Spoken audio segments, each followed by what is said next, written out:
semuanya, jadi pada video kali ini aku ingin menjelaskan terkait tugas teknik optimasi. Jadi tugas ini itu sesuai yang terpampang pada video ini dikerjakan oleh Odilia Gratia Pranasoma dengan NIM 19085411051 dari Universitas Udayana. Nah, berikut ini soal terkait teknik optimasinya bisa dibaca. Nah, kemudian sudah disajikan pula dalam bentuk tabel solusinya seperti apa. Maka dari itu, di video kali ini aku akan menjelaskan bagaimana penyelesaian dari soal ini menggunakan Python.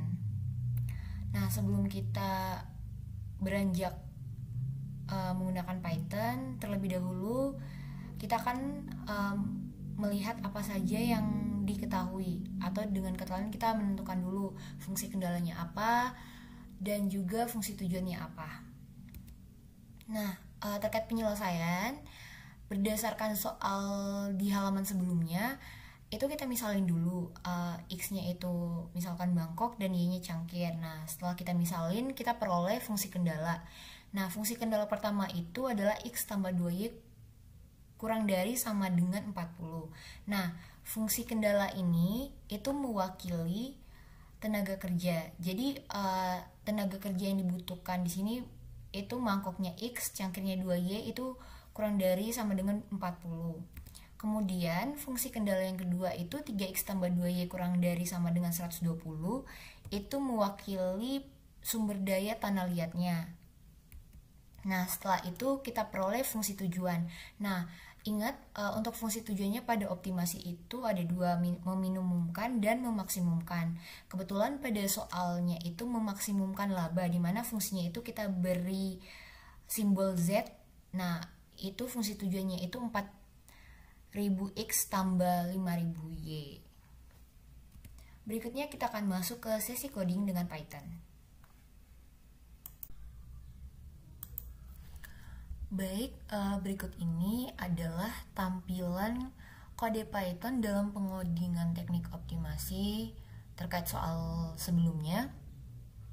Dimana yang pertama, sebelum kita memasukkan apa saja yang diketahui, yang paling pertama kita menginstal library or tools. Seperti ini cara menginstalnya, kemudian kita run.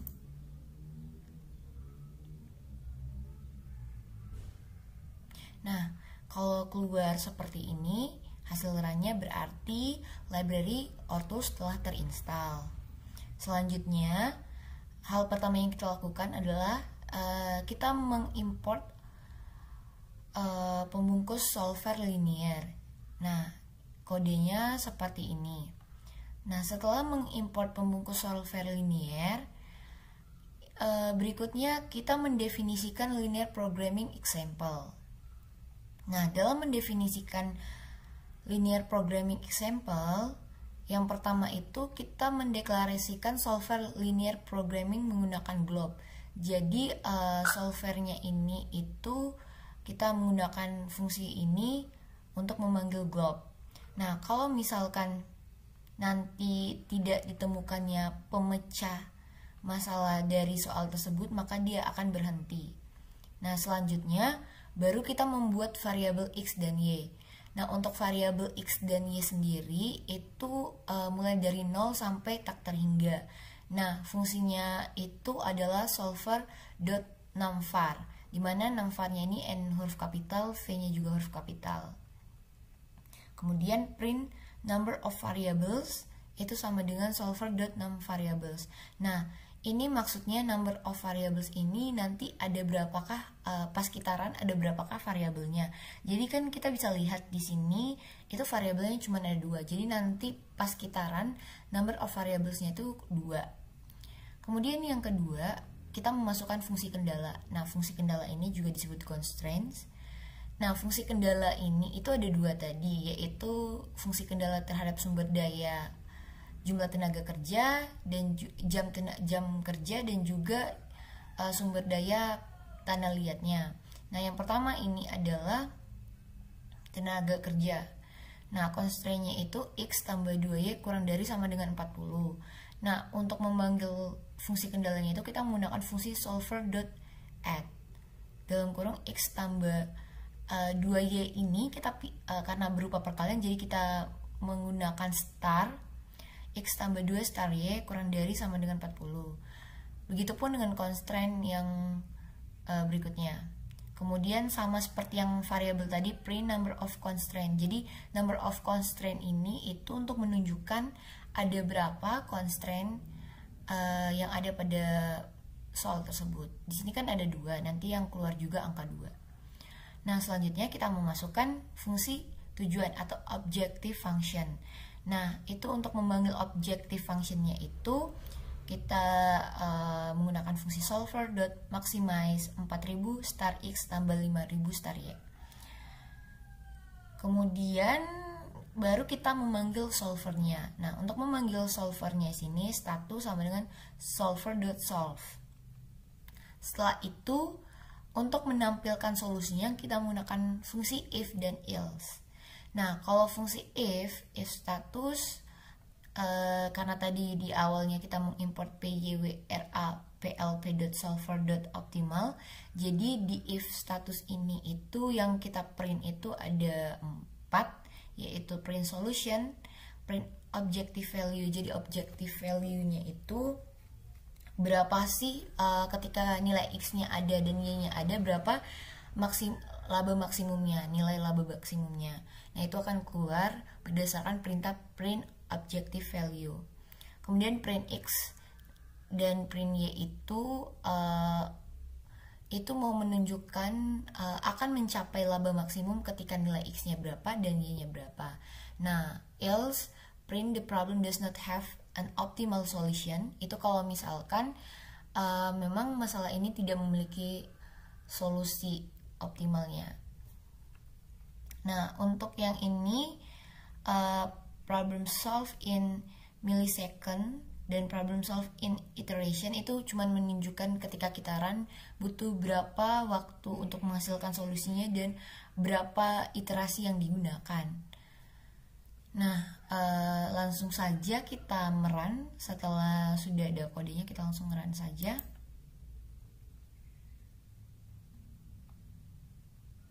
Nah, hasilnya ini. Jadi number of variables-nya 2, number of constraint-nya 2, solution-nya untuk objective value-nya itu 160.000.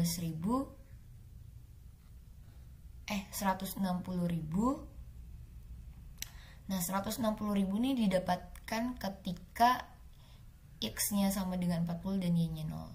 Nah, untuk waktu yang digunakan dalam misalkan masalah ini itu 3 millisecond dan dibutuhkan 2 iterasi. Seperti itu.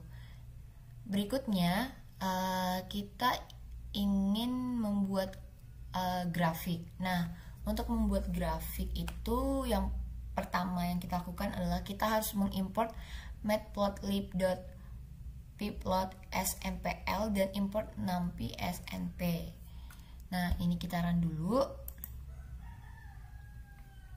Setelah itu baru kita masuk ke bagaimana kita membuat grafiknya. Yang pertama kita menentukan dulu koordinat x dan y menggunakan permisalan a dan b. Nah, di sini a-nya itu kita misalkan dengan menggunakan fungsi np.linspace. Nah, angkanya itu min 10,60,70. Jadi min 10-nya itu startnya, 60 itu bilangan penutupnya, dan 70 banyaknya. Bilangan sama seperti itu, begitupun dengan B. Kemudian yang kedua kita menentukan X1 dan X2 menggunakan mesh grid yang berasal dari A dan B serta membuat limit pada linspace. Jadi X1 itu X, X2 itu Y. Nah, X1, X2 itu sama dengan untuk memanggil A, B yang di atas tadi kita pakai fungsi np.meshGrid. Kemudian X sama dengan np linspace X1 min, X1 max, dan 70 jumlah yang kita butuhkan. Kemudian yang ketiga, menentukan nilai optimasi dari fungsi tujuan serta menentukan fungsi kendala. Nah, untuk optimasinya sendiri itu kan tadi 4000 star x1 plus 5000 star x2. Jadi kalau di atas kita pakai xy, di bawahnya kita pakai x1 x2. Jadi X1 nya itu untuk X mangkok, X2 nya itu untuk Y atau cangkir. Kemudian C1 itu constraint satunya, jadi kan persamaan satunya tadi X tambah 2Y kurang dari sama dengan 40. Nah, kita buat dalam X semua, jadi 2Y-nya ini itu dipindah ruaskan, sehingga constraint-nya itu kita dapat 40 kurang 2 star X. Nah, cuman X-nya ini itu melambangkan Y, kayak gitu. Kemudian persamaan 2-nya 3X tambah 2Y kurang dari sama dengan 120, sama kita bawakan dalam bentuk X semua, jadi 120 kurang 2 star X per 3. Selanjutnya ini untuk ukurannya pakai kode ini. Kemudian baru kita masuk ke menentukan plot fungsi kendala. Nah, untuk menentukan plot fungsi kendala, ini kan kendalanya ada 4 ya. Jadi mpl.plot dalam kurung x np.zeros like x, kemudian labelnya jadi seperti ini. Baru menentukan kontur. Nah, untuk menentukan kontur, ini untuk menentukan warna-warnanya nanti. Kemudian yang ini tadi itu adalah angka-angka yang kita peroleh di atas. Untuk maksimumnya tadi kita peroleh 40 dan 0 kan, jadi seperti ini.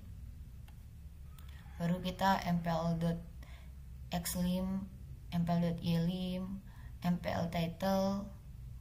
Jadi titlenya sini saya beri nama linear programming perusahaan Barung Tembikar. Kemudian seperti ini. Setelah semua ini kita ketik kodenya, kemudian kita run.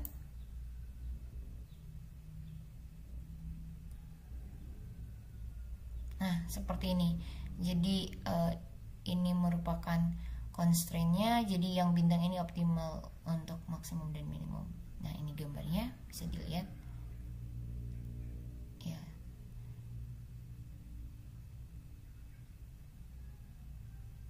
Nah, ini dia. Oke. Jadi segitu aja dari aku mengenai penjelasan terkait bagaimana menyelesaikan kasus teknik optimasi menggunakan Python. Terima kasih yang sudah menonton.